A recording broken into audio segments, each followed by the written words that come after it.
नमस्कार मित्रांनो, स्वागत आहे तुमचं नवीन एका ब्लॉगमध्ये। तर कालच आपण विरारमधल्या सर्व गणपतींचं दर्शन घेतलंय। तर आता आम्ही आलोय गणपतीचं माहेरघर असं ओळखलं जाणाऱ्या लालबाग परळमध्ये आणि आपण दर्शनाची सुरुवात आपल्या लाडक्या लालबागच्या राजांनी करणार आहोत आणि पुढे आपण लालबाग परळमधले बरेचसे गणपती कव्हर करणार आहोत। तर हा व्हिडिओ नक्की एंडपर्यंत पहा आणि कमेंटमध्ये गणपती बाप्पा मोरया लिहायला विसरू नका। तर चला, तर आपण दीपेशच्या नातेवाईकांच्या ओळखीने आता चाललो आहे लालबागच्या राजाच्या दर्शनाला। तर आम्ही एकत्र सगळे चाललो आहे। आता मोठा ग्रुप आहे आमचा, तर त्या हिशोबाने जरा मोठी सेटिंग लावली आहे दीपेश भाईनी। दीपेश शेट, आता फायनली आम्ही VIP लाईनमध्ये घुसलो आहे। तर 12:48 वाजलेत आणि आता आम्ही VIP लाईनमध्ये घुसलो आहे। तर बघूया किती वेळ लागतो आपल्याला चरण स्पर्शसाठी आणि मध्ये काय काय घडतं ते पण तुम्हाला सगळं दाखवण्याचा प्रयत्न करेन। गर्दी तर आहे फार, पण आता आम्ही जरा ओळखीने आलो म्हणून पटापट होतं आमचं। बोला गणपती बाप्पा मोरया, मूर्ती मोरया, राजाचा विजय असो, जय कराची लालबागच्या राजाची। चला चला चला,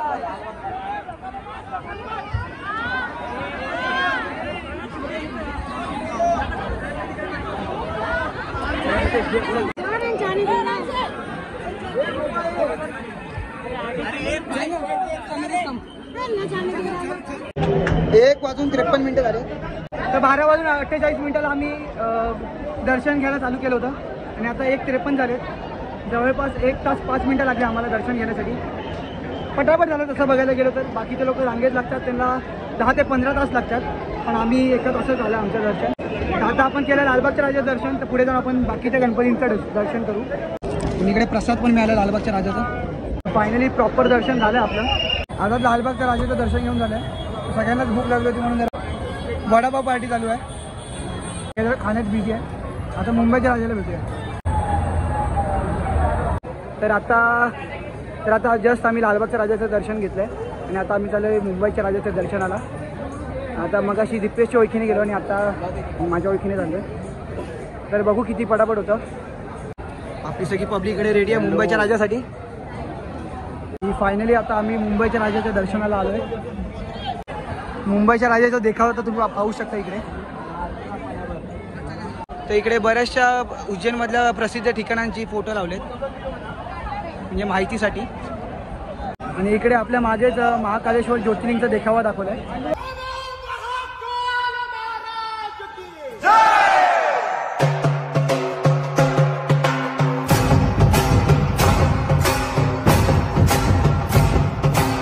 तर महाकालेश्वर ज्योतिर्लिंगचं तर आपण दर्शन घेतलंय, तर आपण आता जाऊया मुंबईच्या राजाचं दर्शन घेऊया। मुंबईच्या राजाचा ऐका मंडळी कथा सांगतो मुंबईच्या राजाची, ऐका मंडळी कथा सांगतो मुंबईच्या राजाची, मुंबईच्या राजाची गणेश गल्ली वाल्याची। 1 नंबर मूर्ती आहे आणि इकडे चरण स्पर्श नसतं म्हणून मुखदर्शन आमचं पटापट झालं आणि ओळखीने आलो होतं म्हणून अजून पटापट झालं। लालबागचा राजा डन, मुंबईचा राजा डन। आता पुढे अजून गणपती पाहूया। काय बोलतो मधून?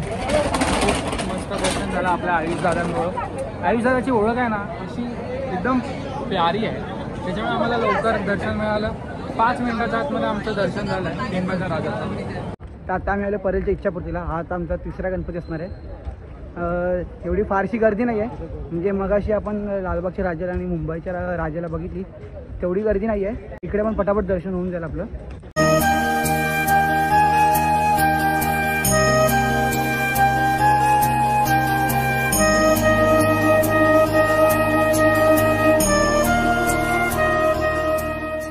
तर आता आम्ही परळचं इच्छापूर्तीचं दर्शन घेतलं।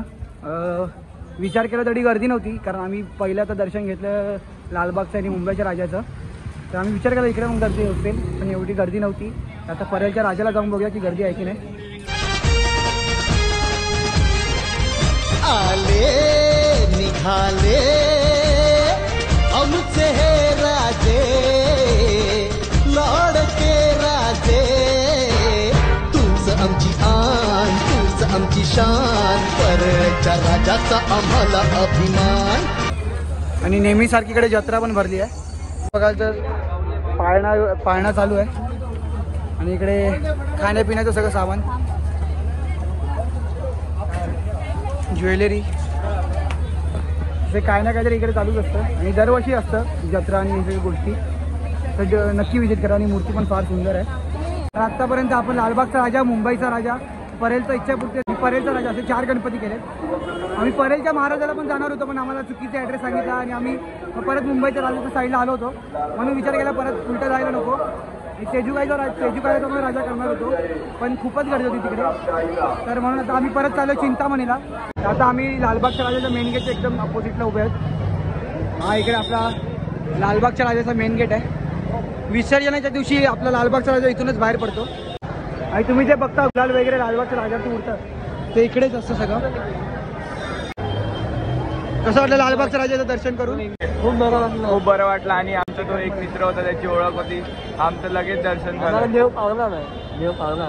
लालबागच्या राजाच्या मनात ह्यांना दर्शन देण्याची इच्छा होती म्हणून ह्यांचं झालं. तर आता आपण पुढे जाऊया आणि आता आपण चाललोय चिंतामणीचं दर्शन करायला. आणि आम्हाला अगोदरपासून सांगण्यात आलं आहे की लालबागच्या राजापेक्षा चिंचपोकळीच्या चिंतामणीला गर्दी आहे. तर बघूया आता किती गर्दी आणि किती वेळात दर्शन होतं. आणि इकडे पण सगळे फूड स्टॉल्स आणि सगळे लावलेले आहेत. गणपती बाप्पा मोरया. आमचं तसं बघायला गेलं तर बाकीच्यांपेक्षा पटापटच दर्शन होत आहे. आणि आतापर्यंत काय कमी नाही. सगळीकडे ओळखीने गेलोय, खूप गर्दी आहे. तर आम्ही ओळखीने जातोय. तर ह्याने देव पावेल की नाही माहिती नाही पण दर्शन करून आमचं मन तरी प्रसन्न झालंय. मित्रांनो आता आपण आहोत चिंतामणीच्या लेनमध्ये. तुम्ही पुढे बघू शकता की किती मोठी अशी लेन आहे. ही इकडून लाईनच आहे वाटतं. तर इथूनच लाईन सुरू झाली आहे. तर आपण बघूया आपल्याला दर्शन कसं आणि किती वेळात मिळतं. आणि आता फायनली आम्ही निघालोय चिंचपोकळीच्या चिंतामणीच्या दर्शनाला. थोडा आम्हाला इकडे वेळ गेला कारण गंधारच्या पायाला जरा लोखंड लागण्यामध्ये जरा रक्त येत होतं म्हणून इकडे जरा वेळ गेला. आणि आता आम्ही जरा चिंतामणीच्या दर्शनाला. आणि आता आपल्या समोर आहे चिंचपोकळीचा चिंतामणी. ढोल ताशे कडाडले नाद घुमे गगनी, चिंतामणीच्या दर्शनास ही मुंबापुरी आली. चिंतामणीची पालखी निघाली, माझ्या बाप्पाची पालखी निघाली. तर आता आपण आलोय बहुचर्चित अशा रंगारी बदक चाळमध्ये. तर यावर्षी तर त्यांचं डेकोरेशन खूपच सुंदर आहे आणि खूपच चर्चेत आहे.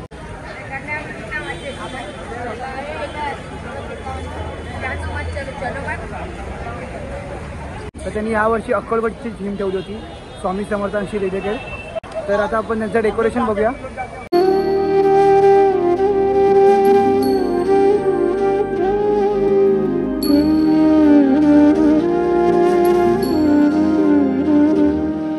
तर आता आमचं लाडका लंबोदर म्हणजे रंगाई बदक चाळीचा गणपतीचं दर्शन घेऊन झालंय.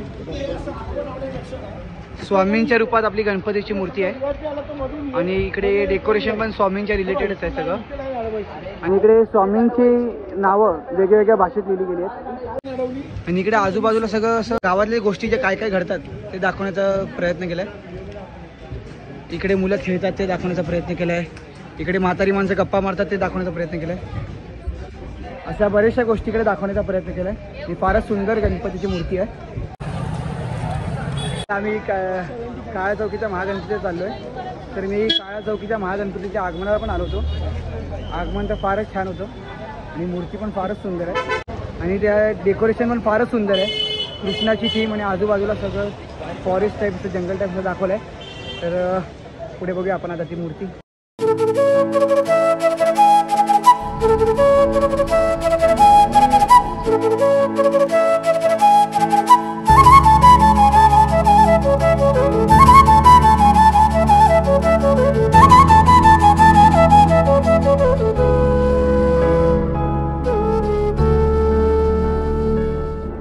तर तुम्ही आता ही जी मूर्ती पाहिलात ती या एवढ्याशा गल्लीतून येते. हे जे पत्रे दिसत आहेत हे फोल्डेबल आहेत. गणपतीचं आगमन असतं तेव्हा हे पत्रे फोल्ड होतात आणि मूर्ती आणण्यात येते. तर तुम्ही यूट्यूबवरती किंवा कुठे सर्च केलात काळ्या चौकीचा महागणपती आगमन तर तुम्हाला हे दिसेलच. आणि गणपती फेमस कशामुळे झाला असेल तर हीच गोष्ट आहे की एवढ्या गल्लीतून एवढा मोठा गणपती आणण्यात येतो. तर मित्रांनो आता आपण आलो काळा चौकीच्या मयुरेश्वरला. फारच सुंदर मूर्ती आहे ती, फारच सुंदर मूर्ती आहे वासुदेवाच्या रूपात. वासुदेव सगळं कसं गावात वगैरे येतो म्हणून त्यांनी सगळं गाव दाखवलं प्रॉपर, शाळा गाव. या बाजूला मंदिर आणि असे झरा पण दाखवलं आहे, म्हणजे प्रॉपर गाव आणि असं डोंगर वगैरे दाखवलं आहे. आणि इकडे आपली वासुदेवाच्या रूपात आपली गणपतीची मूर्ती आहे. तर ह्याच नोटवरती आपला हा व्हिडिओ एंड करूया. तर आपण ह्या ब्लॉगमध्ये लालबाग परमधले बरेचसे टॉपचे गणपती आपण एक्सप्लोर केलेत. तर तुम्हाला कुठल्या गणपतीची मूर्ती आवडली हे कमेंटमध्ये नक्की सांगा. आणि कमेंटमध्ये गणपती बाप्पा मोरया लिहायला विसरू नका. तर मुंबई गणपती दर्शनचा पार्ट 2 पण येतोय, जिथे आम्ही खेतवाडीचे गणपती सगळे एक्सप्लोर करणार आहोत. तर तो ब्लॉग पण नक्की बघा आणि एन्जॉय करा. बोला गणपती बाप्पा मोरया.